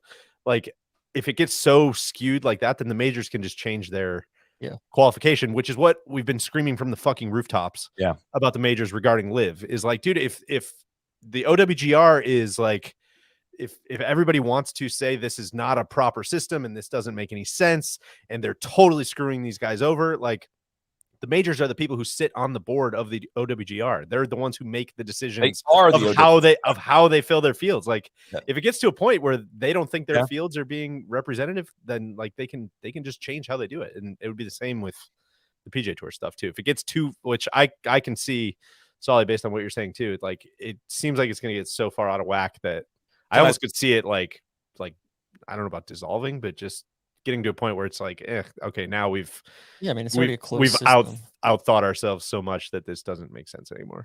And for those that aren't familiar, I'll explain why. Like basically it is flattened. It is said like, hey, if you have 156 people in the field that are capable PGA Tour level players, that number adds up a lot, and that's going to end up with an overall strength of field that is relatively big. And I haven't done the math on it, but even if you get all of the top 80 players in a field, it's not under the old system that would greatly outweigh the playoff events would greatly outweigh strength of field wise, a normal 156 person field. But the new system rewards bigger fields. It's, it recognizes the capability of the average PGA Tour guy, and it basically like adds a point for every guy that goes into the field. And the top guys just don't get as many points, relatively speaking. And it's kind of a probability thing of how it all works. And it's all very, very boring. But that's to say, like, the designated events as of right now will not get a shitload of points, in their events as of right now. And like the standard events, if those fields are projected to be as good as they are based on the slide decks, it would get relatively large amount of points. So that'll be interesting. Who was y'all's biggest disappointment of the week? Rahm having to WD, not blaming him for it, but just not having, and Rory missing the cut. Like you just want to have more showdowns, and it didn't feel like we had any type of a showdown. Like even if Scotty ran away with it, like he did today, heading into Sunday without any other big names up on that board, was a bit of a disappointment for me. I'm going to go a different direction with that. I'm going to go with Morikawa in that. I said this last night. I still got to workshop this take a little bit. Don't count on this being consistent is my overall point. But like, if you have a bad week at TPC Sawgrass, I just don't think that means much for the rest of the year. Like, I just think this is a weird, funky golf course that Augusta like profiles on the complete opposite end of it, and the major championships are probably going to profile very differently than this one does. So like Rory's bad week, truly. This is me writing for Rory probably, but like doesn't bother me. It does not change how I feel about the rest of his season will go. But if you show up like Morikawa and shoot a 65 on day one, not in easy conditions, and you've shown that you have it, and it's a golf course that should fit you really well, and you have that following 3 days, is just kind of like man, are you this dude, or are you backpedaling a little bit? And that was a big disappointment, I think, this week. I think on a macro, I obviously agree with both of those, but I think on a macro level, I'm starting to get that way with JT, where it's like, man, I think we're kind of in like what should be like the prime of your career here. And just being anonymous at events like this, where it seems like, man, the golf course should be such a good fit for you. And it seems like you should be in this conversation with Rahm and Rory and Scotty, and to just be completely like the forgotten man at big events like this fucking stinks. I hope that turns around in the majors, because it's a bummer. Yeah, I was gonna say Fitz. I think he's in that same boat. Really good course for Fitz, and he just doesn't. I don't know if he's just not playing good golf right now. Yeah, I don't know if he has some injury stuff going on or what the hell's going on. He didn't like to win. Randy said it best. He just doesn't. He's I'm good. I think that was me. But same with Riviera. Like, that's another one where it's like, man, I thought you should be there too, and like missing the cut here and there is really bad. The other guy I'm getting legitimately worried about is Zalatoris. Yeah. He had a really good finish at Riviera, and then he lost like almost 7 shots this week putting, which is that's a lot. That's not very good. On a golf course, greens that are, I do not consider them very difficult to putt or read or figure out. Right? They roll very true, and that is quite concerning. He lost 7 shots on the greens, and had his second round, he gained 2.5 shots. That's how bad he putted the rest of the week. I was surprised. I was ready to double down with you, Deej, on JT. I was surprised to check that he obviously did not play well this week, but the 6 events prior to this, he is top 25 in all of them. They've been kind of very forgetful top 25s and like in that T20 area, and his like overall numbers this year, it feels like his putting is worse than it actually is, but it's just kind of lingering around average.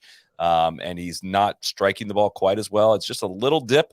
But man, it's, again, like I said, it's not like horribly early in the season, and to be in like 65th in the standings is just kind of like, all right, maybe there's some dudes that are doing some shit right now, like running, and have clearly lapped you, clearly gotten way out ahead of you, and it is a little alarming as to how much the other guys have separated. Max has kind of stepped into the JT role, like what you guys were talking about earlier with Max, is like posting a score going from 10 to like on Sunday, getting better, and it's like that's even if you're not like, yeah, you're just your name's up there and we're showing your golf shots. Too many weeks we're just not showing any JT golf shots. Yeah, JT's Saturday playing and this Sunday. week, right? Valspar, JT, and Spieth playing this week. I think that's right. I have not looked at the field this week. I believe that. Guys, I just wanted to give a shout out to Jorge Campillo. Played some magical golf to win the Kenya Open by 2. I thought there was gonna be that a was World awesome. Baseball Classic poll. Yeah. No, I you know what, DJ? I heard that was coming back. It's on It's right already now. back. It's on Back, right now. baby. Yeah, Yeah. US beat the Brits yesterday. It's huge. Confirming Fitz, JT, Webb, Jordan Spieth, Woodland, Kisner, Rose, Keegan. That's the Sam Burns highlighting the field this week at Valspar. Do you think Webb has some good golf left in him? I'm nervous that you're asking us this a week after you declaring that he has a lot of great golf ahead of him. You were vociferous about your riding for Webb. Are you doubting your take? No, I've gone out on a limb and now I'm workshopping it to you guys to see where you guys stand. I would I haven't say thought enough about it. I haven't seen enough to opine on this. I don't know. I would say the way that pro golf seems to be trending, doesn't seem to jive with his skill set. But who knows? Who knows what'll happen? If you're putting a gun to my head as a 1 or 0, I guess I'd probably say 0. But Yeah. I don't think that's the bravest take in the world. What do you think over the next couple of years is the players going to get better, stay the same, or be diminished? I think it has a couple things going for it. One, I like watching the golf course, and maybe that's because I know it so well, just watching it year over year. But I like the consistency of it, and there's a lot of history there, which I think plays in its favor. 2, because it's the home of the tour and it's the tour's crown jewel, we get a good telecast. So I think that also plays in its favor. They've kind of gone the Augusta route, the Masters route with like the proud partners, premier partners, whatever you want to call it. But that makes a big difference. And they're showing us that they can do it on the telecast. They bring out Tarico. They have the crew there. They elevate it in a way that makes me want to watch the tournament. So I think those 2 things make it give it a brighter future. And I'll say, like, it felt like here locally, and this is probably something a lot of people don't really care about. It felt like there used to be a huge ego around this tournament, almost like an inferiority complex with Augusta. And they still got a little bit of that, but that seems to have faded over the years, right? It's a lot more of show, don't tell when it comes to how great the players is. And it kind of, like you said, the telecast kind of speaks for itself. The elevated event kind of speaks for itself at this point. It's less like getting shoved down your throats about how great the players is. Still a lot of commercials about it, but it used to be a lot worse, if I remember right. And in that regard, it feels like more approachable. But again, I go back to what I said in the beginning, like a bit. This used to have all of the best players in the world playing it. Maybe like one random top 50 guy would end up skipping it for some reason, and it's not going to be that. So it's the designated events have risen, the players has come down a bit, and then the majors are going to be way up here that are a totally different thing. And I tend to think that I'm a little bearish on the players. I think I have to say after all this, it's still like really well run tournament, great to attend and fun to watch, but like, man, it's hard to say we didn't miss a lot of dudes this week. A lot of dudes. Awesome tournament to spectate. Like if you get a chance to come down for the players, come down for it. It's awesome. I think it's also something that the fact that that's your answer, Solly, I agree with it, I think is a good thing for the tour rather than a bad thing. It means the rest, like a lot more tournaments are getting better. The tour as a whole. Yeah. That's what I was going to say. The only thing that could be going in its favor is, as I think the designated events will get better and better in a good way. And I think having one where you have, the designated guys and the mules coming together for one tournament could actually be kind of cool and could produce some storylines that feel a little different. That could be good or bad, but I think it'll be largely good. It's a cool proving ground for those guys to get a chance to actually play against, designated fields essentially. But don't disagree with what you're saying either, Sally. One take I've got, it's we talk a lot about how cool it would be to see a women's professional tournament at Augusta. I think it'd be even cooler to see a women's professional tournament at TPC Sawgrass, or maybe not even cooler, but it would be more realistic, a lot more realistic, and it would be a really cool course to watch the ladies play on. Yeah. Well, and a a very cool dichotomy, I think. The LPGA Tour concludes in the fall, and it does not seem to worry about going up against football. Ladies players season finale seems like a win for a lot of people, and that would be something I would definitely be interested in watching. Now the tour will never ever do it because they have their 3 proud partners that get rights to everything, and then it would mess up their overseed schedule as well. In the fall, they have to oversee. They close the course for 6 weeks or whatever, and overseed so it can look green. A true hands are tied contracts, man. I don't know. And you know what? You guys don't understand how contracts work. That's a good idea, Tron. It really is. That's thoughtful. Anything else before we wrap here? This has been a very fun week of live shows. Cody has been absolutely killing it on the 1s and 2s. Put yourself on camera so you can wave to the folks here, Cody, and take some credit for all of the wonderful flashes. As soon as we put something up there, talk about something, he's got a screen to match it. Anything else before we wrap, guys? Any best picture predictions, guys? I think Maverick. Yeah. Top Gun. If Tar doesn't get it, I'm out. Geez. I don't want to rain on anybody's parade, but there was an oligarch that heavily financed the Top Gun Maverick movie, which is causing quite a stir right now. So by selecting Top Gun, the belief is that you're pro-Russia and not supporting. And I hate that. I hate that for you, TC. Stop getting politics in my damn sports, Cody. Well, I'm just saying. That does make sense as to why. What about China, Cody? Well, that's not that would make sense as to why there was just like vaguely no enemy in Maverick. Like they were just fighting like generic bad guys. It was the Washington. How did Maverick get nominated? It's insane to me. It's quite a feat. It's a feat of filmmaking, TC. I won't necessarily say it's good, but it's the fact they're doing it. It's interesting. Well, I think that's a good reminder. That might be funded by the Russians too, though, because we don't have any bots flowing through the comments anymore. Well, we changed it up. You know that we put a little subscriber only thing on. There's no time limit on people for them to comment, but we put a couple safeguards in place. We're trying to lock this stuff down. Chief security officer. Yes, absolutely. That's why I was concerned earlier when you guys are flashing internal business communications, putting Slack up on the screen. Not good. That's how we're going to get caught. Can't have it. That's a login HR case, Cody. I'll get to it on tomorrow morning. Put that in your work day. Anything going on? Well, I was going to say the Oscars is a good segue into we got a 4-hour trap draw Oscars pod that DJ Randy and Jonad put together. If you've enjoyed the last 90 seconds, and I could interest you in 4 hours of this kind of talk, head over to the trap draw feed for our 4th annual Oscars pod. Yes, me, Randy, and our buddy Tim Simons. Just went deep, man. Touched them all. Yeah. Also, sending out the email newsletter Tuesday. We're trying to send it out last week, but have a "What's Burning at the Kill House" Q&A with the whole squad. Excited about that. Got some event announcements. Got a little merch subscriber special for the people in the Pro Shop.